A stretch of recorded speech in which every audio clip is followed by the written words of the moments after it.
रामगढ़ समाहरणालय स्थित आजसू छात्र संघ द्वारा शिक्षा भिक्षा छात्रवृत्ति आंदोलन के तहत जोरदार विरोध प्रदर्शन।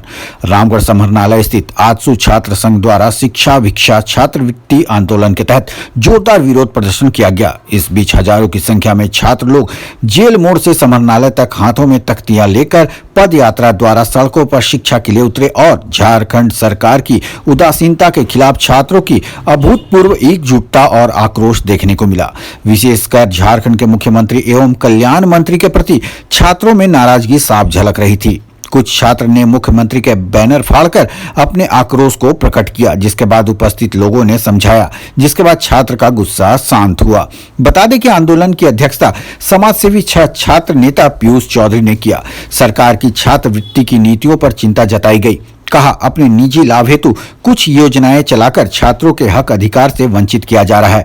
जिसके बाद शिक्षा भिक्षा के खिलाफ आंदोलन शुरू कर उपायुक्त कार्यालय में ज्ञापन सौंपा गया है और यह राज्य के सभी जिलों में किया जा रहा है। रामगढ़ ब्यूरो मंसूर खान की रिपोर्ट। कहीं ना कहीं हमने पहले ई कल्याण घेराव किया, ये सरकार के कान में जू तक नहीं रहेंगी। उसके बाद हमने राजभवन घेराव के माध्यम से इस सरकार को चेताने का काम किया, राज्यपाल महोदय को काम किया, तो ये सरकार फिर भी नहीं चेती। अभी हमारा रांची, हजारीबाग, हमारा कल लोहरदगा होने वाला है, उसके बाद धनबाद, उसके बाद हम लोग सिमडेगा, कोलेबिरा, गुमला, हर एक जिलों में इस छात्र संघ को हम लोग एक्टिव करते हुए छात्रों को सड़क पर उतारने का काम कर रहे हैं। ये सरकार अगर फिर भी नहीं चेती तो हम रांची की सड़क पर उतरेंगे, सभी 24 जिले को विद्यार्थियों को लेकर, और हेमंत सोरेन जी को उनके घर में बंद कर देंगे, हाउस अरेस्ट कर देंगे, उनको निकलने नहीं देंगे, मुख्यमंत्री आवास का घेराव करेंगे। सरकार हड़िया सरकार है, विजनलेस सरकार है। सरकार के पास सिर्फ भ्रष्टाचार करना, अपना पोस्टर लगाना, इसके अलावा कोई काम ही नहीं बच गया। क्या काम बच गया सरकार के पास? आज इतना आंदोलन हो रहा है, मुख्यमंत्री हेमंत सोरेन को हमने बोलने पे मजबूर 1.5 साल से क्यों चुप थे? आज उनको बोलना पड़ रहा आजसू का इस संघर्ष से, आंदोलन की वजह से। केंद्र सरकार का कहना है यूटिलाइजेशन सर्टिफिकेट भेजने के लिए। आप क्यों नहीं भेज पा रहे यूटिलाइजेशन सर्टिफिकेट? आप अन्य योजनाओं को लेकर तो आ जाते हैं, उस योजना को चला नहीं पाते हैं। उस योजना को चलाने के लिए आपको दूसरे योजनाओं को इस्तेमाल करना पड़ता है। ये काम करेंगे। ऋतुराज यादव, केंद्रीय वरीय उपाध्यक्ष आजसू छात्र संघ। स्कूल में पढ़नी चाहिए तो बच्चों को सड़क पे उतरने के लिए सरकार ने मजबूर कर दिया। ये दुर्भाग्यपूर्ण बात है। ये निकम्मी सरकार, चोर सरकार, जो बाहरी आंधी और दिल्ली सरकार छात्रों का ना बात को सुनती है, ना देखती है, ना हम छात्रों की बात को बोलने का काम करती है। देखिए आज सड़क पे जो बच्चों को देख पा रहे हैं, सबके चेहरे में उदासी और एक आशा है कि हमारा छात्रवृत्ति का पैसा जो आएगा इससे हम अपना फीस को भर पाएंगे। लेकिन ये सरकार पिछले 2 सालों से छात्रवृत्ति के पैसा को हड़पने का काम किया, चुराने का काम किया, अपने निजी कार्यों में लगाने का काम किया। लगातार हम सुन पा रहे हैं, टेक्निकल फॉल्ट बताते, कभी कहते केंद्र सरकार द्वारा पैसा नहीं दिया गया। केंद्र सरकार ने पैसा दिया, उन्होंने माना उपयोगिता प्रमाण पत्र देने का काम कीजिए। आपको जो फंड राशि जो दी गई थी उसका आपने कहाँ उपयोग किया, कहाँ पे इसका यूज किया, उसका हमें प्रमाण पत्र दीजिए। लेकिन ये सरकार विफल है। ये सरकार अपने निजी कार्यों में, अपने निजी लाभ के लिए, अपनी कुछ अन्य योजनाओं के लिए उस पैसे का उपयोग करने का काम किया, जिस कारण से आज ये सड़क पे छात्र को आप देख पा रहे हैं। सब छात्र टाइम रो रहे हैं। मैं ऐसे छात्रों को भी जानता हूँ जो पढ़ाई छोड़ने के लिए मजबूर हैं। मैं ऐसे छात्रों को भी जानता हूँ जो गोवा बेंगलोर में जाकर काम कर रहे हैं क्योंकि छात्रों को पैसा ना मिले, पढ़ाई छोड़ने के लिए मजबूर हो गए।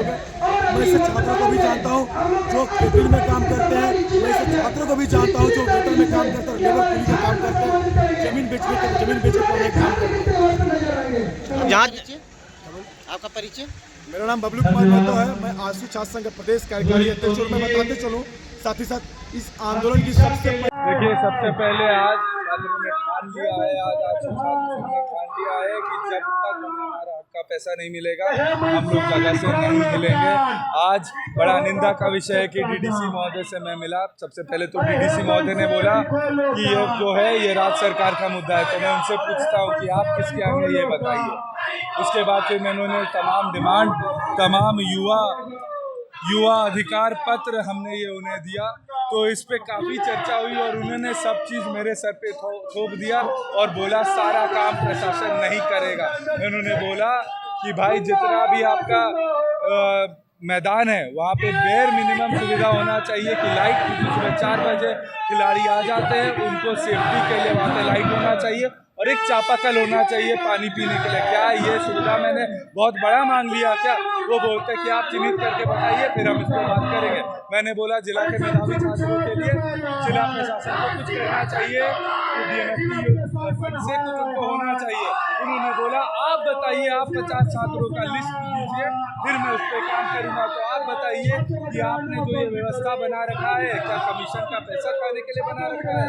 उसके बाद फिर मैं बात करूँगा। मैंने लाइब्रेरी के लिए बात किया तो लाइब्रेरी के लिए उन्होंने आश्वासन दिया कि भाई हर पंचायत मुख्यालय में है। मैंने बोला केवल और केवल 4 कुर्सी है और कितना सुविधा है, कितना बड़ा रूम है, आप देख लीजिए। पंचायत के 100 लड़के तो होंगे जो वहाँ पे बैठ के पढ़ नहीं सकते। वो बोले कि पहले आप 4 ही बैठाइए, उसके बाद हम उस पर चर्चा करेंगे। उसके बाद फिर हमने बात करा 100% CCTV सर्वेलियंस पे, तो हमारे जिला में होना चाहिए। आज हमारे जिला में 2 मर्डर हुआ, हाल ही में बहुत ही दर्दनाक मर्डर हुआ। क्या उसकी जिम्मेदारी जिला प्रशासन लेती है? अभी तक कितना मुश्किल हुआ भाई थाना पुलिस को ढूंढने में, क्यों? क्योंकि भाई हमारे पास सर्विलेंस नहीं है। इस पे कोई जवाब, कोई आश्वासन हमें नहीं दिया गया, तो ये भी निंदा का विषय है। आज सरकार अपना आश्वासन तक नहीं दे सकता। तो मैं जितने भी लोग मुझे सुन रहे हैं यहाँ पे, जितने भी छात्र छात्राएं झारखंड के युवा मुझे सुन रहे हैं, हाथ जोड़ के विनती करता हूँ अब लड़ने के लिए हमें सड़क पे उतरना पड़ेगा। ये सरकार के काम पे जीत नहीं देख रहा। एकदम आंदोलन तब तक जारी रहेगा जब तक सरकार के तरफ से वापस झूठे आश्वासन, बेबुनियादी आश्वासन इतना संभव है। अगर सरकार चाहे तो 2 दिन में पैसा दे सकती है, लेकिन सरकार का कोई मंशा नहीं है। पलट के देखिए वहाँ पे पोस्टर, पलट के देखिए यहाँ पे पोस्टर, पलट के देखिए वहाँ पे पोस्टर। हर महीने पोस्टर लगता है, हर महीने नया नया पोस्टर लगता है। पोस्टर सब जगह नया है। अगर चाहते ना तो बेबुनियादी पोषक माह और न जाने क्या क्या योजना आप छात्रों को नीट का पैसा कटौती करके आप छात्रों को दे सकते हैं। आपको बहाना देने की जरूरत नहीं पड़ेगी कि केंद्र सरकार पैसा नहीं दे रहा है, सब आपका मंशा दर्शाता है।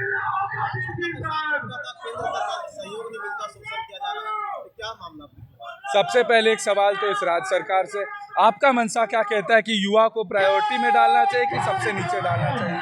जब सरकार का अन्य काम हो रहा है, जब सब काम हो रहा है, तो युवा जो भाई आज 25 साल का आप उत्साह मनाए, अरे कल 25 साल होगा जब 50 साल झारखंड का होगा, तो ये युवा कहाँ होगा उसके बारे में आप सोचें। ये सोचने का विषय।